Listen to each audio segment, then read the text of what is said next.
Right Worshipful County Grand Master and your executive attending officers, Most Worshipful Grand Master and your attending executive officers, along with the Grand Mistress of the Grand Orange Lodge of Scotland and your executive officers, brethren and sisters all, Protestant friends, bandsmen, ladies and gentlemen. I have to start off with a concern. Brother J.G. McLean has informed me on two separate occasions that his purpose on attending this platform proceedings is to heckle me today, so you may end up with the dulcet tones of Brother McLean intervening at some point. Brother McLean, you can do your best.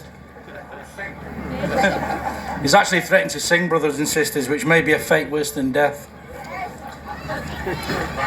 A brotherhood of men and women pledged to uphold the ancient concept of the Protestant faith. We go back and we talk about COVID in 2020 when we locked down. And we were told about a group of people who came to the fore known as essential workers. This is a predominantly working class organisation. There will be, in the faces stood in front of me and in the personnel and the members further afield, that will be known as essential workers. The truck drivers, the care workers, those that worked in supermarkets, provided the power for our homes. And you are essential. You're essential to the fabric of Scottish society until you put these colours on. Once you adorn yourself with these colours, you become less essential, less required, less acknowledged. And why so? Because you have a reason to stand up and believe in something that is opposed by others. You have a reason to walk the narrow path, not the wide open path that most of society walks.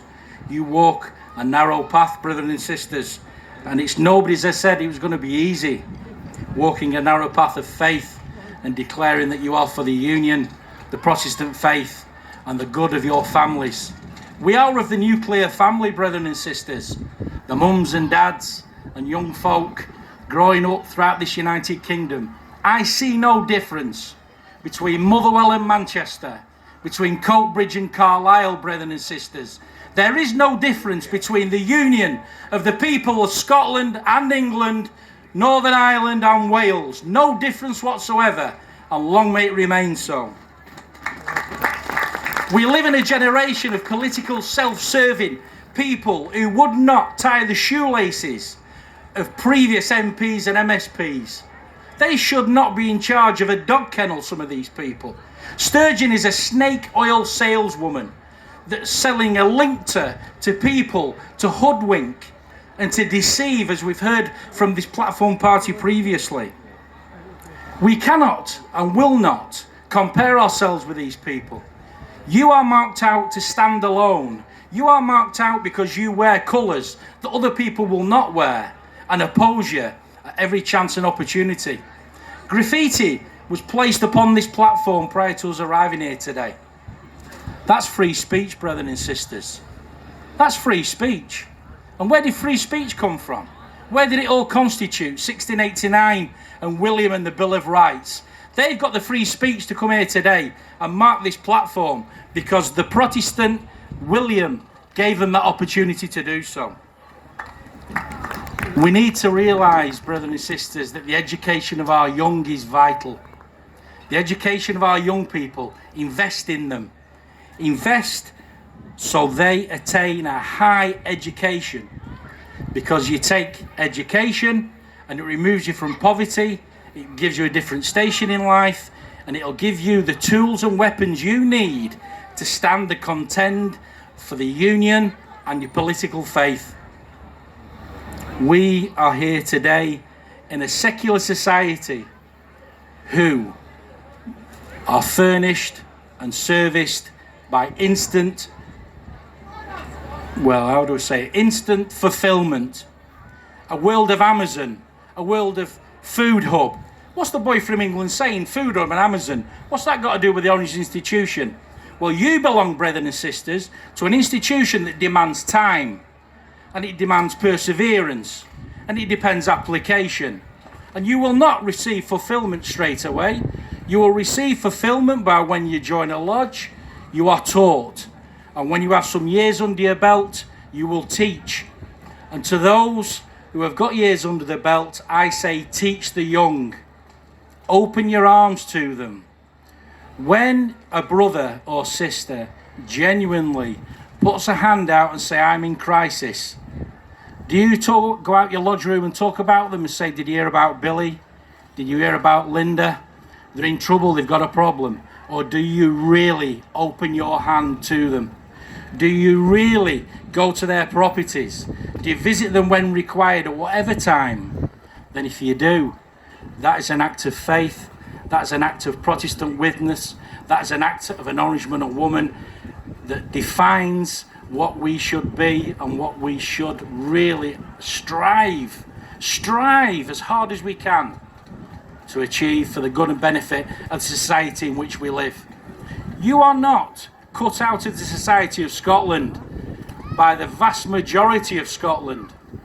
You are the fabric entwined. These colours are entwined in Scotland. I heard the other day, Scotland will be able to vote and have a referendum on its membership of the Union. No. Scotland are the Union, along with England, Wales and Northern Ireland. You do not have membership of it. You are the Union, brethren and sisters. The people of this country are the Union. The bands that are here today, I can't understand why they don't get arts culture funding. I can't understand why they're not getting fees in the community halls to enable tutoring of young people and young folk that they take off the streets and give some regulation to, some regularity, some form, some discipline. You walk in ranks, row and row of orange men and women will leave this field very shortly. And when you do, there's no finer sight, either up here, down the road, over by, or in Wales, when we do parade in such places. I talk about Orange Capital, brethren and sisters. Orange Capital, what is it? It's not just a pound in your pocket. How unbelievable is it that since 1795, when Sloane wrote those warrants, a self-funding institution survives today in 2022. Nobody's giving you money. Nobody's giving you funding. It's coming out of your pockets. This is your social capital and investment in something that you love and believe in. It's a balance of tradition, brethren and sisters. It's a balance of holding dear to what we hold in our hearts as of the greatest authority.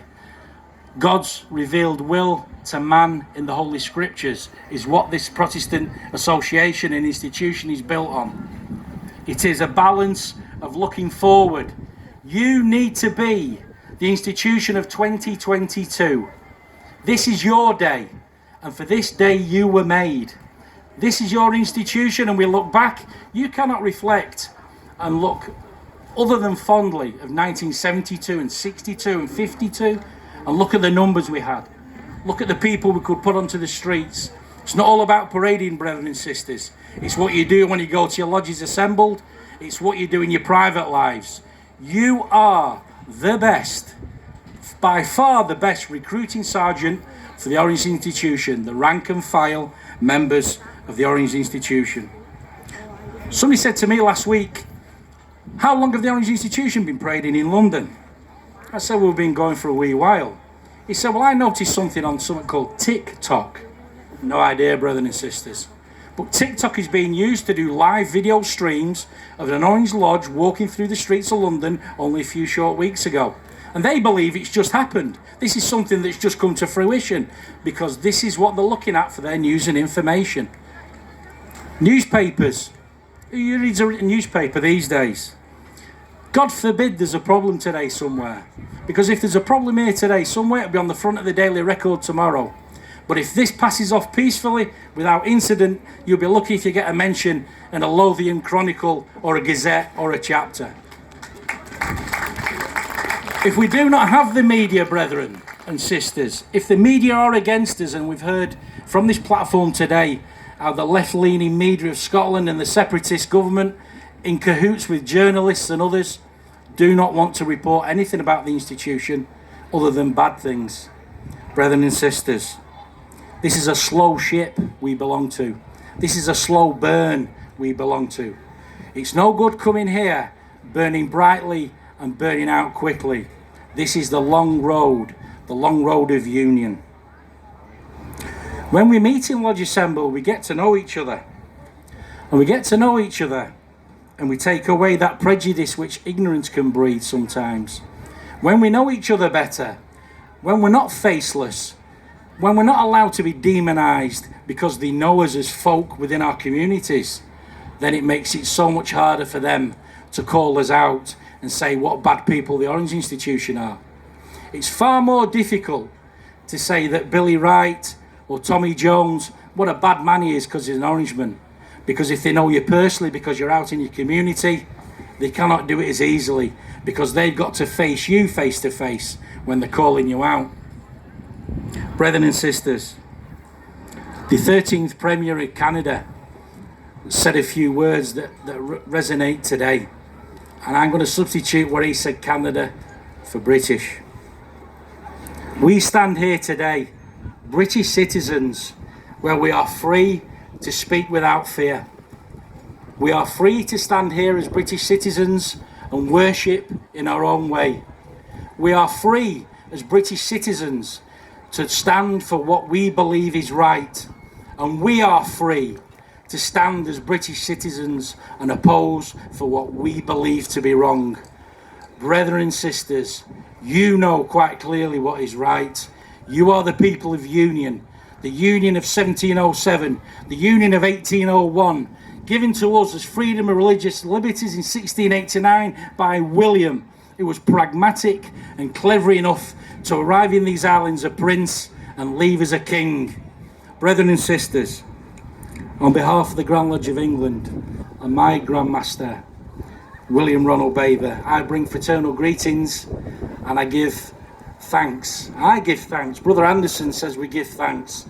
I give thanks for the opportunity from a boy from Manchester in England to find himself in Holytown today, to say to you people, when you form up into rank and when the bands take you out, and to the left of your lodges and to the front of the districts will be the open word of God, supplemented and covered with a crown, the crown of our gracious sovereign lady Queen Elizabeth II. God bless her, a lady of the age, a lady of many ages, and we are thankful and grateful that she has been one of integrity and decency. Who can ever forget those images as she laid her husband to rest and the catafalque lowered into the ground, and alone she sat and stood, and yet, the very people that made her stand alone were at it. They were at it, ladies and gentlemen, brethren and sisters.